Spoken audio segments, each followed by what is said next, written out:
Pewaris episode 7. Kenapa dia menatapku? Beberapa tumpukan buku berjejer di atas tempat tidur. Seusai menikmati makan malam, Dev menyuruh Naira membacakan buku-buku yang sudah ia pilihkan sebelumnya.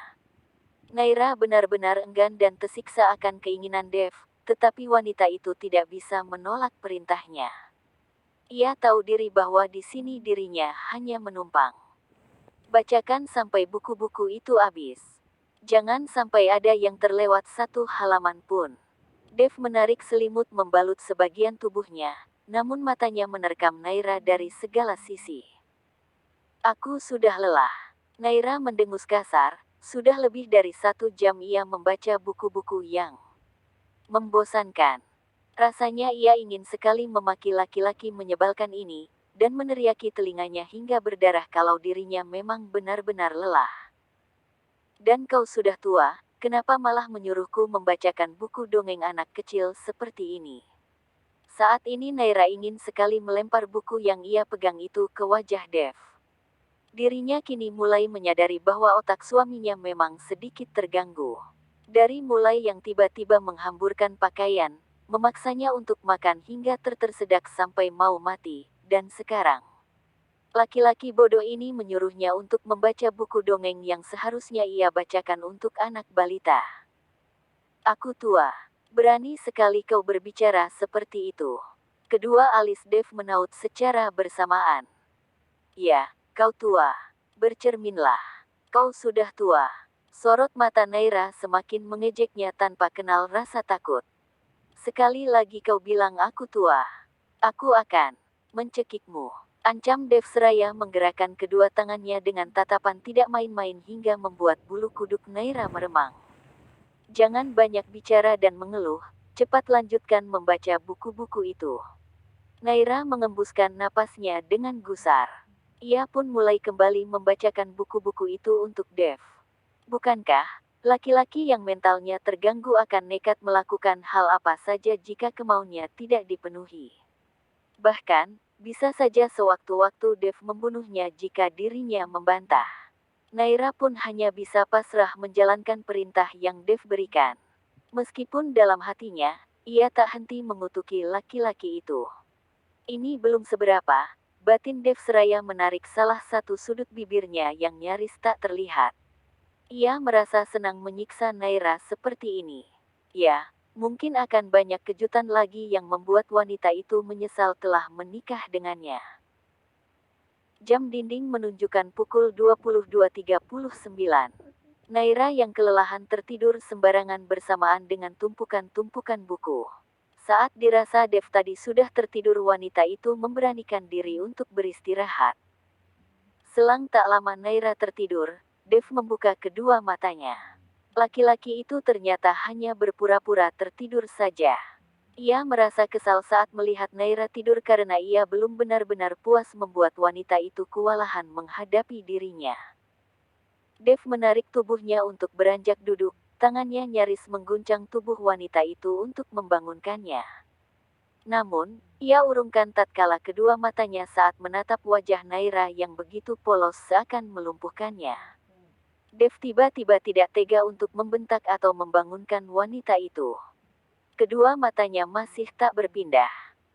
Beberapa sulur anak rambut yang membingkai wajah Naira kini ia selipkan di belakang telinga, hingga kedua manik mata berwarna hitam kecoklatan itu bisa lebih leluasa menatap wajah wanita yang ada di hadapannya. Dev mengangkat tubuh Naira, dan membenahkan posisi tidur wanita itu sebelum akhirnya, ia memilih pergi meninggalkan kamar tersebut. Pagi setelahnya, Naira yang bangun terlambat, segera bersiap-siap dan turun dari kamarnya untuk pergi ke ruang makan. Langkahnya yang tergesa-gesa seketika terhenti saat semua mata tengah menyorot ke arahnya. Maafkan aku. Aku bangun terlambat. Wajah Naira mendadak memucat saat melihat Dev dan juga seorang laki-laki parubaya seumuran ayahnya berada di sana. Kedua laki-laki itu menatapnya seperti seorang pencuri yang tertangkap basah. Naira mengenal betul laki-laki parubaya itu. Paman Chandra. Ya, beliau dulu sering sekali membelikan boneka untuk Naira sewaktu masih kecil. Tapi, Sejak Naira SMP, ia sudah tidak pernah lagi melihat Paman Chandra karena beliau waktu itu menetap di luar negeri yang Naira sendiri tidak tahu pastinya di mana. Pertemuannya kembali dengan Paman Chandra hanya waktu pernikahannya kemarin bersama Dev. Yang ia temui saat pernikahan hanyalah Paman Chandra, sedangkan Naira sendiri tidak tahu kemana Dev seusai pernikahannya selesai. Kini Naira bisa membedakan ayah dan anak itu. Tubuh Paman Chandra yang kurus namun tinggi, hanya ada sedikit kemiripan dengan Dev. Suaminya itu mungkin lebih dominan dengan mendiang ibunya yang setahu Naira ialah seorang wanita berkebangsaan Inggris. Itu yang mungkin menambah nilai ketampanan Dev. Dengan perawakan bongsor seperti seorang Viking, bahkan lebih tinggi dibanding Paman Chandra. Naira. Suara Paman Chandra yang menyapa seketika memecah suasana yang hening sesaat. Paman Chandra. Seulas senyuman kaku Naira selipkan di kedua sudut bibirnya. Kenapa masih memanggil Paman? Paman sekarang sudah menjadi mertuamu, jadi sekarang panggil Paman dengan sebutan Papa seperti Dev yang memanggil Paman dengan demikian. Chandra beranjak berdiri meninggalkan tempat duduknya, dan laki-laki itu mengajak Naira untuk duduk dan sarapan bersama. Sementara Dev, laki-laki itu tampak acuh terhadap wanita yang baru beberapa hari ia nikahi itu. Ia lebih memilih untuk melanjutkan kembali menikmati makanannya yang semula tertunda daripada berbasa-basi dengan seorang anak kecil yang ia rasa sangat membosankan untuk dipandang atau diajak berbicara. Lily, bantu Naira mengambilkan makanan. Perintah Chandra membuat Lily bergerak cepat untuk mengambilkan Naira makanan dan menuangkan susu coklat hangat di gelas kosongnya. Paman, Naira bisa sendiri. Naira benar-benar tidak enak hati. Papa, Chandra mengoreksi. Anak papa harus diperlakukan dengan sangat baik, katanya dengan memuji. Terlihat di kedua manik mata Chandra bahwa ia sangat menyayangi Naira. Sebab, sejak dari dulu, laki-laki itu mendambakan seorang anak perempuan di dalam keluarganya. Sayangnya keinginannya itu tidak pernah tercapai. Rasanya ia senang Dev menikah dengan Naira, wanita pilihannya. Terlebih lagi, Naira bukanlah wanita sembarangan. Ia adalah anak dari sahabatnya, tentu Chandra akan memperlakukan Naira sebaik mungkin, sebagaimana ia akan memperlakukannya seperti putri kandungnya sendiri. Ayo, Naira, cepat makanlah, tutur Chandra yang kini mulai melanjutkan kembali untuk menyantap makanannya. Begitupun Naira yang memulai menikmati sarapan dengan keluarga barunya. Chandra tak henti menyisipkan obrolan dan pertanyaan ringan kepada Naira saat sarapan berlangsung. Tidak dengan Dev yang hanya diam saja dan sibuk menikmati makanannya hingga membuat Naira terheran-heran. Dia bisa makan sendiri, gumam Naira dalam hati. Ia mengunyah makanan sembari memperhatikan Dev yang sibuk menikmati makanannya dari seberang meja. Wanita itu mengalihkan pandangan saat Dev tiba-tiba memergokinya. Kenapa anak itu dari tadi melihatiku? Batin Dev dengan menghunuskan tatapan tajam kepada Naira, hingga membuat wanita itu semakin menyembunyikan wajahnya karena takut. Bersambung. Pewaris episode 8. Dev tak berkutik. Papa, aku berangkat dulu. Dev mengakhiri sarapannya dan beranjak berdiri meninggalkan kursi. Menarik beberapa lembar tisu untuk membersihkan bibir yang terdapat remahan roti di sekitarnya. Memangnya dia bisa bekerja dengan otaknya yang sedikit terganggu, pikir Naira yang diam-diam memperhatikannya. Hei, enak sekali kau berangkat begitu saja. Suara Chandra menghentikan Dev yang nyaris melangkahkan kakinya pergi dari sana. Ada apa, Pak? Antar istrimu berangkat kuliah dulu. Dev terlambat, katanya dengan santai sesaat setelah mengangkat singkat jam yang melingkar di pergelangan tangannya. Dia bisa naik taksi, atau jalan kaki, atau... Dev, bentak Chandra. Paman, maaf, maksudku, Papa. Biar Naira jalan kaki saja. Kemarin Naira juga jalan kaki dari rumah ke kampus. Naira tidak keberatan, biar Dev berangkat, sahutnya. Sialan, Dia memberitahu papa, umpat Dev.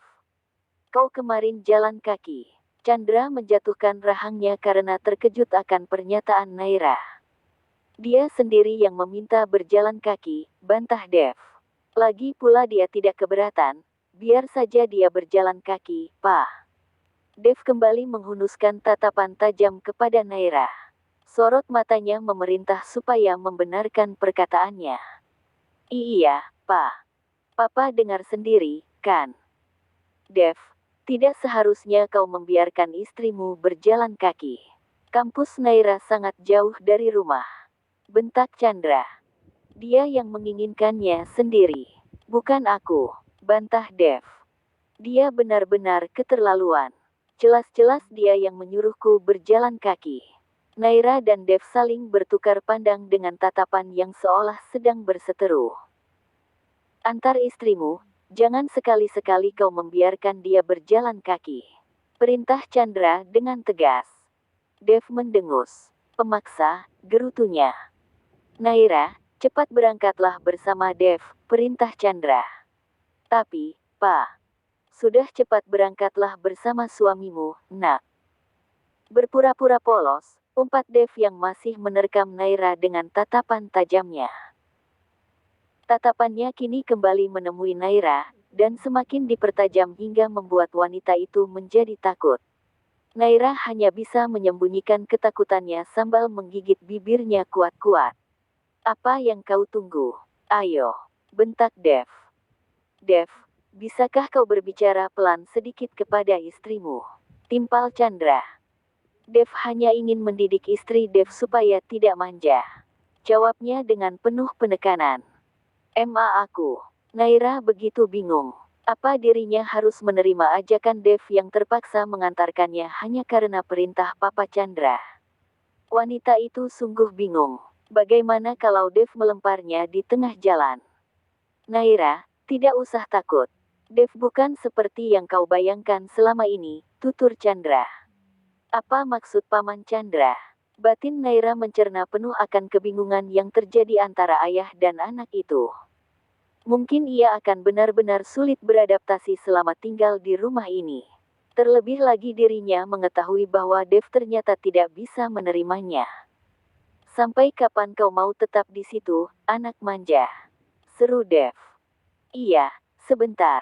Naira mencebik. Ia beranjak berdiri meninggalkan tempat duduknya, namun sebelumnya ia mengulur tangan untuk memberi ciuman di punggung telapak tangan Chandra sebelum kemudian ia menyusul Dev yang berjalan dulu, dan menunggunya di dalam mobil yang di sana juga terlihat Kai sudah siap untuk mengemudikan mobil yang akan membawa mereka berdua. Naira duduk berdampingan dengan Dev di belakang kursi kemudi. Tidak ada percakapan selama perjalanan. Hanya terdengar hiruk-pikuk kota, dan suara mesin mobil yang berusaha membelah jalanan kota Jakarta dengan kemacetannya yang cukup panjang saat pagi hari. Inilah yang sangat tidak disukai Dev saat kembali ke tempat kelahirannya. Ia hanya menemukan kemacetan yang berkepanjangan di mana-mana. Setelah menemukan Vania, kekasih hatinya, ia akan kembali ke London, dan menetap di sana. Jauh dari kemacetan, dan jauh dari orang-orang yang menjengkelkan. Seperti papanya yang pemaksa. Kau jangan mencari muka di depan papaku. Suara Dev tiba-tiba membelah keheningan sesaat setelah mobil yang dikemudikan oleh Kai melaju setengah perjalanan. Siapa yang mencari muka? Aku sudah memiliki muka, untuk apa mencari muka? Cetus Naira seraya menarik pandangannya ke arah Dev. Setiap kali aku bicara itu dengarkan saja. Jangan sekali-sekali berani membantahku. Aku tidak membantah, tetapi aku hanya menjawab pertanyaanmu. Apa aku salah? Tanya Naira dengan menantang. Kau. Dev rasanya kesal kepada Naira yang seolah tidak mau kalah dengannya. Rasanya ia ingin sekali meremas mulut wanita itu. Kalau sampai kau berani mengaduh kepada papa lagi apa yang kulakukan kepadamu, aku akan menghabisimu. Ancamnya dengan penuh gertak. Naira tak menjawab, ia hanya menarik pandangannya keluar jendela mobil dengan tatapan acuh. Seakan tidak takut sedikit pun dengan ancaman Dev. Setelah perseteruan di dalam mobil yang cukup memanas, Kai tiba-tiba menghentikan mobil yang ia kemudikan. Sudah sampai, Nona, kata Kai dengan bibir yang kembali terkatup rapat. Tatapan dan suara laki-laki itu juga tak kalah dinginnya seperti Dev, suaminya yang sangat menyebalkan. Tubuh Naira tiba-tiba terguncang saat tangan Dev dengan kasar menangkup rahangnya. Tatapan mereka saling bertemu hingga kini hanya menyisakan sedikit celah antar kedua wajah sepasang suami istri itu. Bahkan keduanya bisa merasakan sentuhan napas masing-masing yang menyentuh kulit wajah. Pulanglah berjalan kaki. Awas kau sampai berani mengaduh kepada papa. Aku akan membuatmu semakin hidup seperti di neraka. Dev menghempas rahang wanita itu. Cih, aku juga sebenarnya tidak mau diantar olehmu. Ini semua hanya karena Paman Chandra. Aku lebih baik jalan kaki daripada harus satu mobil dengan pria seperti dirimu. Naira memberanikan diri menatap Dev dengan tatapan yang tak kalah tajam pula. Sorot mata Dev tak terbantah. Baru kali ini ia melihat wanita yang berani berbicara kurang ajar kepadanya. Apalagi anak kecil seperti Naira. Naira tiba-tiba mengulurkan tangan kepada Dev hingga membuat tatapan laki-laki itu mengabur. Dev menggerakkan kedua ekor matanya menatap telapak tangan Naira dengan penuh kritik. Apa? Kau meminta uang? Dev berkelakar. Jangan berharap aku akan memberikan uang sepeser pun kepadamu. Aku tahu niatmu dan ayahmu hanya ingin mengambil keuntungan dari pernikahan ini. Jadi, jangan pernah bermimpi untuk mendapatkan uang atau harta dari keluargaku. Kau pikir aku dan ayahku serendah itu? Naira menatap sengit Dev. Memangnya siapa yang meminta uang kepadamu? Aku tidak akan pernah meminta uang sepeser pun kepadamu. Seru Naira dengan suara yang tegas. Ia tiba-tiba menarik tangan Dev dan mencium punggung telapak tangannya. Emosi Dev seketika menyurut. Ia terperangah saat Naira mencium punggung telapak tangannya. Ia mengira bahwa gadis itu akan meminta uang kepadanya. Ternyata pikirannya salah. Aku berangkat.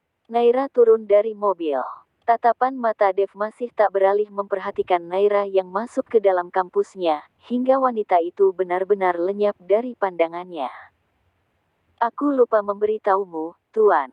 Nona Naira juga sangat cerdik dan berani. Jadi jangan terkejut jika dia tidak mau kalah diajak berdebat. Karena dia calon seorang pengacara. Kai menarik salah satu sudut bibirnya sekan tengah menertawakan kebisuan majikannya yang sama sekali tidak berkutik akan setiap perkataan yang Naira lontarkan. Bersambung.